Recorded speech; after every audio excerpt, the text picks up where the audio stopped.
Sí, hemos hecho ya una revisión, trabajo muy claro. Aquí en esto debo aclarar a la opinión pública y a ustedes, a través de ustedes, a quienes les agradezco, dos temas importantes. Primero, las modificaciones al plan de desarrollo según la ley 152, que es el Estatuto Orgánico de Planeación a nivel nacional, se pueden hacer un año después de la ejecución del proyecto. En ese sentido, la ordenanza que aprobó el plan de desarrollo es del 31 de mayo del 2024, pero la ordenanza 09, que es la que armoniza el plan de desarrollo para empezar su ejecución, es del 22 de junio del 2024. En ese sentido, nosotros tenemos todavía un tiempo para mirar. Hemos hecho un acompañamiento con el DNP a nivel nacional, a nivel de la Dirección de Estrategia Regional Territorial, que son los que tienen que ver con modificaciones del plan de desarrollo. Hay una posibilidad clara de modificar desde el plan indicativo sin venir a la Asamblea. Estamos revisando para no incurrir en errores. Es posible que se tenga que hacer una modificación, pero también es posible que podamos superar ese tema revisando, repito, el plan indicativo, que es la programación general en el análisis como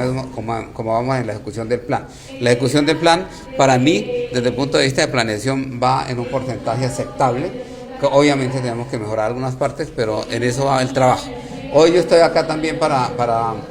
cerrar el periodo de sesiones. Voy a hacer algunas reflexiones sobre la ordenanza que se hundió,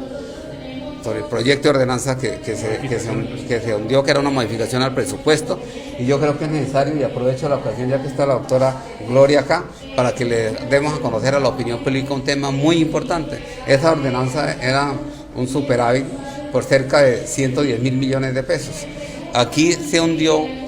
por un tema que es básicamente una reflexión, lo que quiero hacer, un llamado al trabajo articulado, a la tolerancia, a mirar los intereses superiores que son de la comunidad y no a veces las divisiones y los criterios políticos. Primero que todo, nosotros, el equipo liderado por la doctora Gloria, estuvo al tanto con la Secretaría de Planeación, tanto que la doctora Gloria convocó todo el equipo de gobierno y vinimos a las diferentes mesas de trabajo. El proyecto se radicó el 17 de marzo y después de 45 días se le dio el primer debate. El primer debate y la ponencia la conocimos colgada en la página web de la Honorable Asamblea Departamental cerca de las 10:30 de la noche. En esa ponencia habían un par de correcciones que muy a juicio de la Secretaría de Hacienda se trajeron a colación, se corrigieron y venimos acá a atender la solicitud. Cuando nosotros llegamos acá a la sesión, pues se hizo todo el trámite de sesión, pero se cierra sin la posibilidad de que la Secretaría de Hacienda respondiera y miráramos nosotros cómo podíamos corregir el tema. Por un tema de legalidad, aduciendo que la ley el artículo 119 de la ley 2200, que es el estatuto departamental, pues mediante esa ley y con fundamento en el artículo 49, en el literal 49 o numeral 49, el gobernador podía incorporar por decreto los recursos provenientes del Sistema General de Participaciones, de convenios a nivel nacional, los recursos del Sistema General de Regalías, los recursos del FOMPE, entre otros. Y eso es cierto. Nosotros aceptamos con un criterio razonable el juicio de la Honorable Asamblea Departamental y le damos el debido alcance desde el punto de vista técnico y respetable. Pero hay unos temas que aclarar acá. Por ejemplo, el Sistema General de Regalías, la ley es clara, dice del Sistema General de Regalías. De ahí venían unos recursos cercanos a 2.600 millones de pesos, más o menos, que eran de la redención de unos pasivos exigibles. Y esos pasivos exigibles, a pesar que eran de la fuente regalías, eran posteriores a la ley 1530, que fue la que creó el Sistema General de Regalías. Entonces, si uno hace el análisis integral de los recursos que venían en la ordenanza, pues le llama mucho la atención y por eso vale la pena estas reflexiones que quiero hacerle a la opinión pública, porque de un total de 110.000 millones, posiblemente estábamos equivocados en algo así como 9.400 millones de pesos. Y de eso es, como les digo, cuestionable un poco los 2.600 millones de pesos que tienen que venir a la Asamblea porque son posteriores a la ley 1530 del 2012, que fue la que creó el Sistema General de Regalías. Es decir, esos recursos eran de regalías, pero del Fondo Nacional de Regalías. Es decir, que se convierten cuando se derriben los pasivos exigibles, se tienen que convertir en recursos que vienen con una inversión de libre destinación, pero por su naturaleza tienen que venir a la Asamblea Departamental. Aceptamos, digamos, el cuestionamiento en temas como Sistema General de Participaciones, FOMPE y entre otros, pero damos alcance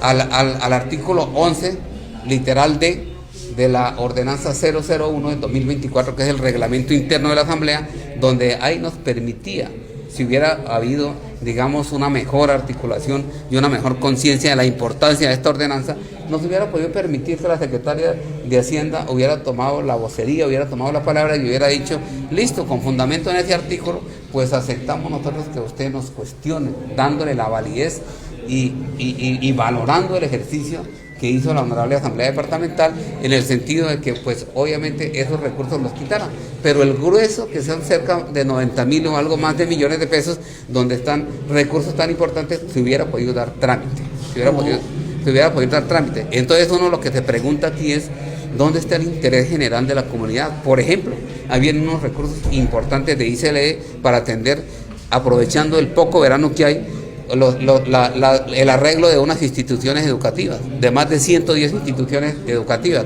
Ahí vienen unos recursos muy importantes para atender más de 16.951 abuelos que se benefician de los mercados, de la atención integral que hace a través de la Secretaría de Hacienda. Ahí vienen unos recursos muy importantes que benefician dos hechos importantes en materia de educación. Por ejemplo, los interdocentes, donde participan más de 1.000 docentes, y los intercolegiados, donde participan más de 2.000 estudiantes, y que es tradición y que es normativo y de regla que se tiene que hacer en el departamento. Eso por decir algunos, sin dejar de lado, por ejemplo, los recursos importantes que vienen por ICLE para atender la gestión del riesgo en la ola invernal. Ustedes todos saben claramente que hay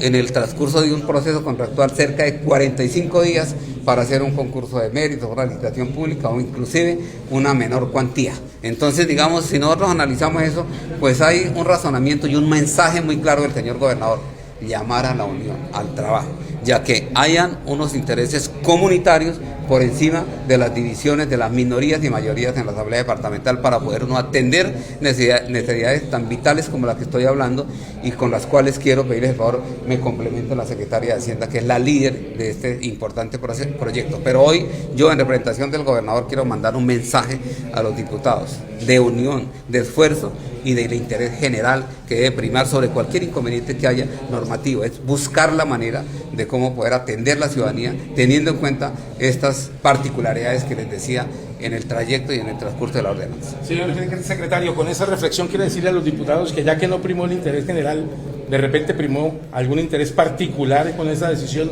de archivar el proyecto y de dejar esos recursos congelados hasta que se vuelva a citar la Asamblea. Pues no sé si particular o no, yo lo que quiero decir es que haya un equipo, cada uno desde sus competencias, pero que siempre trabajemos en beneficio de las comunidades. Como les mencioné acá, sector educación, sector deporte, sector de gestión de riesgo, sector de la tercera edad, que son poblaciones que necesitan la atención y que nosotros miramos. Seguramente, digamos, habrá algún cuestionamiento por la tardanza o no, que es también cuestionable de la ordenanza. La ordenanza fue radicada muy juiciosamente por la Secretaría de Hacienda el 17 de marzo y no se pudo hacer antes, porque ya habíamos hecho el cierre fiscal antes y ya habíamos hecho el cierre del bienio, pero no podíamos presentar antes la ordenanza porque necesitábamos que el gobierno nacional hiciera el cierre del bienio que estábamos terminando 2023-2024, el bienio de regalías. ¿Esto qué quiere decir? Que hasta el 31 de marzo, con el decreto 379, el gobierno nacional, a través del Ministerio de Hacienda, cierra el bienio 2023-2024 y entonces da libre para que la Secretaría de Hacienda, como lo hizo, presente la propuesta que trajo a la Asamblea a través del proyecto de ordenanza 001 de 2024 el 17 de marzo del presente año. Sí. No me corresponde lanzar juicios de valores, y yo, que fui secretario general de esta entidad, de la Honorable Asamblea Departamental hace algunos años, conozco perfectamente el manejo y el trabajo de la Asamblea, que es respetable desde todo punto de vista. Yo lo que, a través de la vocería que hago hoy, al cierre de las sesiones lo que llamamos que haya la unión y que trabajemos por los intereses de la comunidad, cada una de sus competencias, respetando las competencias, respetando las ideologías, respetando, digamos, el criterio de cada quien que es aceptable, y llamamos la atención en que hubiéramos podido darle trámite. Sin embargo, el gobernador ya tiene, a través de la Secretaría de Hacienda, repito, ya ha hecho el alistamiento necesario, logístico, y seguramente el proyecto volverá a venir conforme a la ordenanza 001 del 2024, que permite nuevamente presentar el proyecto, pues seguramente vendrá, y en ese sentido llamo a que la cordialidad, a que el trabajo articulado, y por mensaje el gobernador decimos que tiene a disposición el equipo de gobierno, la Asamblea Departamental, para que cuando tenga alguna duda, algún reparo, pues nos llamen y nosotros podamos claramente dar las respectivas sugerencias, opiniones, o hacer las correcciones necesarias, como es el caso que digo que lo vamos a hacer, y que obviamente se dé trámite para poder atender los intereses generales, que son los intereses de la comunidad.